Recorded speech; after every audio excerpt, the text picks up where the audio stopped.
It's the Cinemondo podcast. I like animation. I like when it's done properly. I like when it's fun and inspiring and do animation in a style that I've not seen before. Well, we'll see, because we're going to watch a trailer for not only an animated film, but this is the start of a cinematic universe from Hombale Films. It's called the Mahavatar cinematic universe. All 7 animated films. This is the first one. 7. Yeah. Wow. That's a big commitment. And this one is directed by Ashwin Kumar, which Kathy notified me that's his first film. So, you know, I sent out the red alert. First film. Whoop, whoop, whoop, whoop. It's Hindi language, and it's coming out July 25th. So it's really intriguing because they've committed, I'm not sure what the budgets are. I mean, it's an animated film, so it's a little bit different, but that's a lot. 7 films. And right at the front.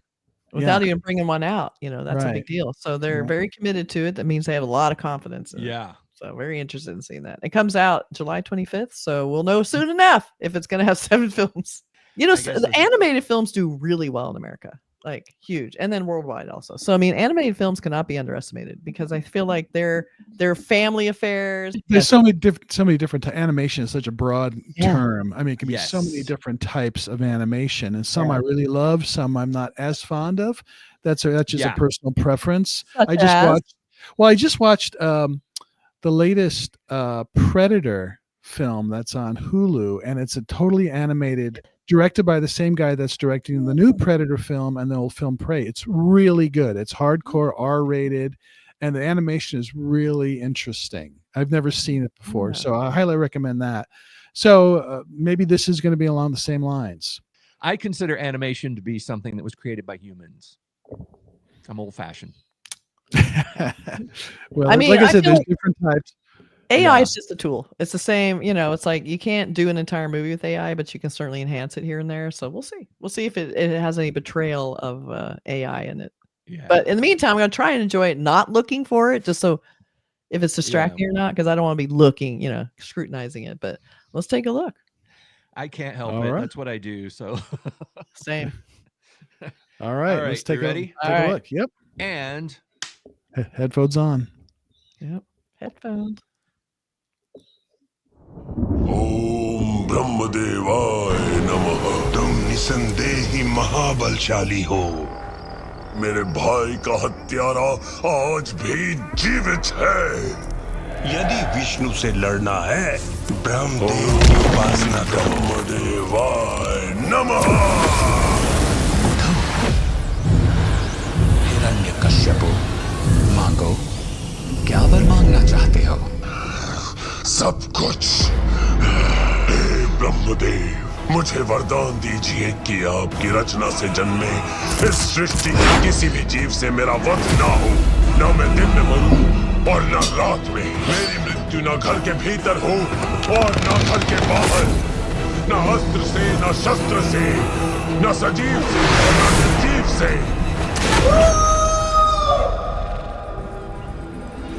It's not all sad. जब हद से बढ़ जाता है, sorry. प्रकाश का पुनर्जन्म होता है। प्रहलाद, माँ, मैं तब तक भगवान विष्णु का गुणगान करता रहूंगा जब तक सारे भक्त मुक्त न हो जाएं। एक नाम से सबकी मुक्ति है। पुत्र, विष्णु का परित्याग कर। मैं भगवान विष्णु को अपना शत्रु कदापि नहीं मानता। भगवान को छोड़ दो। मैं प्रहलाद को मृत्युदंड देता हूँ। हम असुर हैं, असुर। ये सब तुच्छ खेल हमारे गुरुकुल में शोभा नहीं देता है।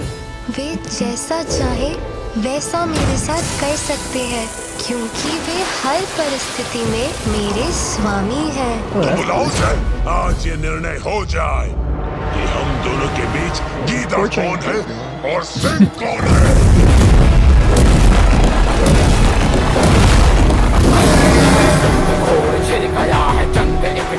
Oh, they're really bored.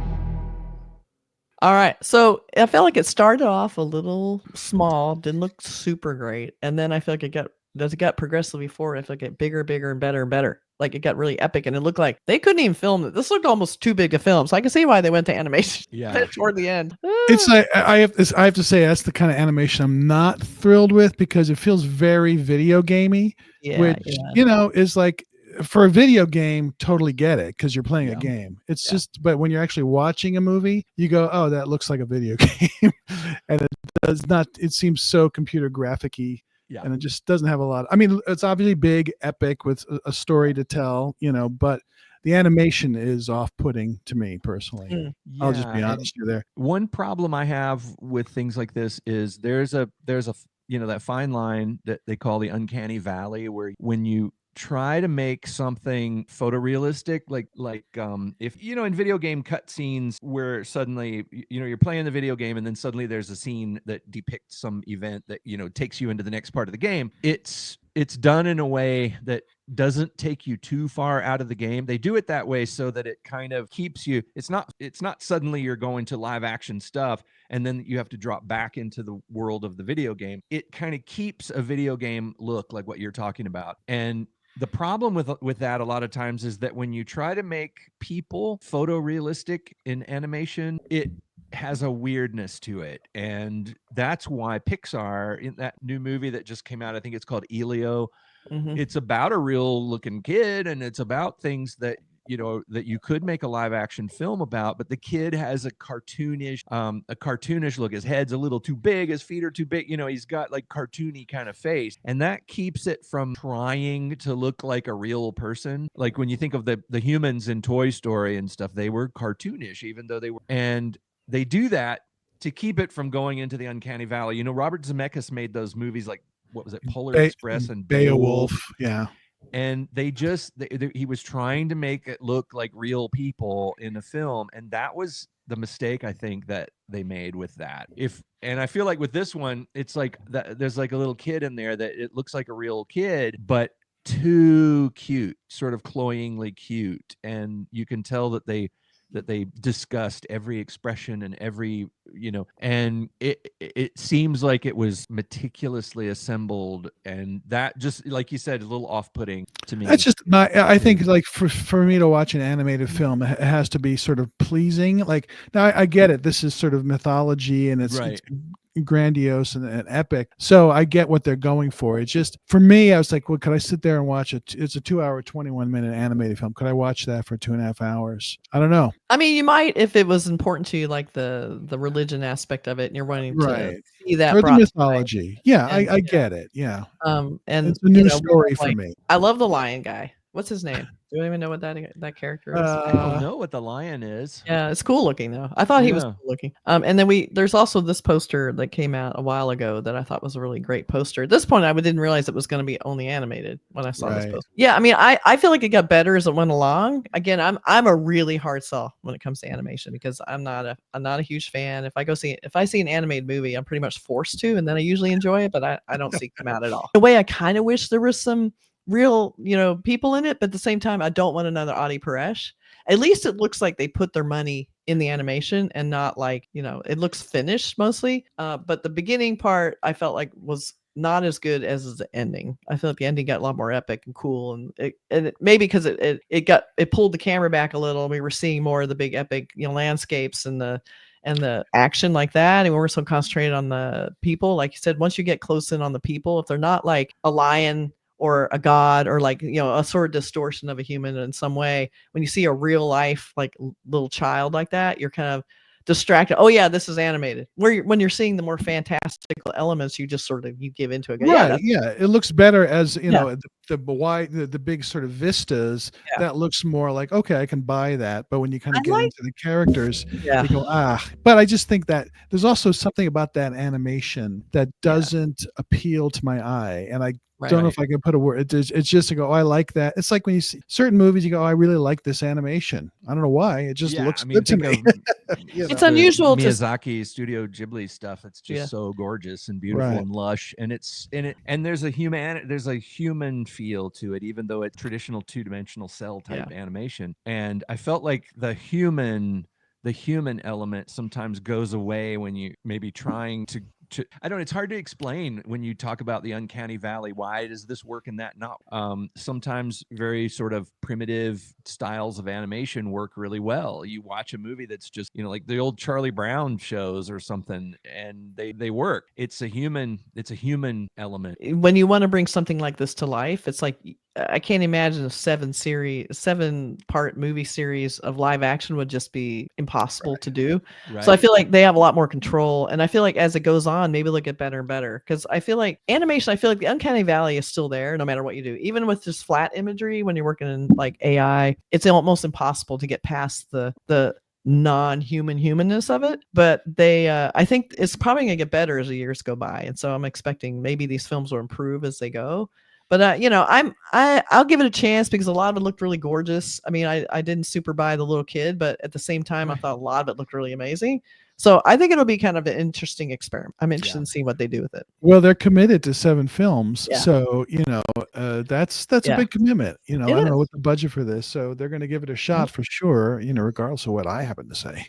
Yeah. The studio that made this is probably, I mean, if they're smart, and I imagine they probably are, they're producing all 7 films simultaneously. They're probably going ahead and making, building it out, and they've got their character models already. It's computer generated, so you basically have a model of each of your characters. Yeah.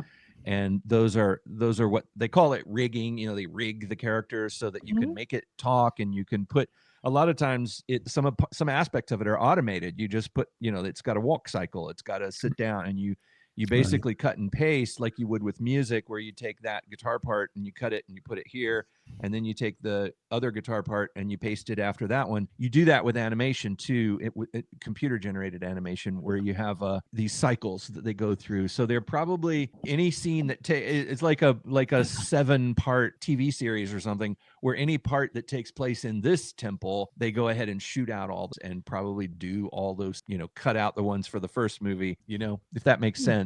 Yeah. So I imagine with computer generated stuff, you don't have to worry about actors. So you can basically have 5 or 6 different animators working with the same character in different scenes. Yeah. You don't have to have that character. You don't have to have that actor come back to the soundstage to redo their scenes. With CGI stuff, I think it's much easier to go ahead and shoot 600 scenes with the actor. Yeah. Right. Yeah, maybe.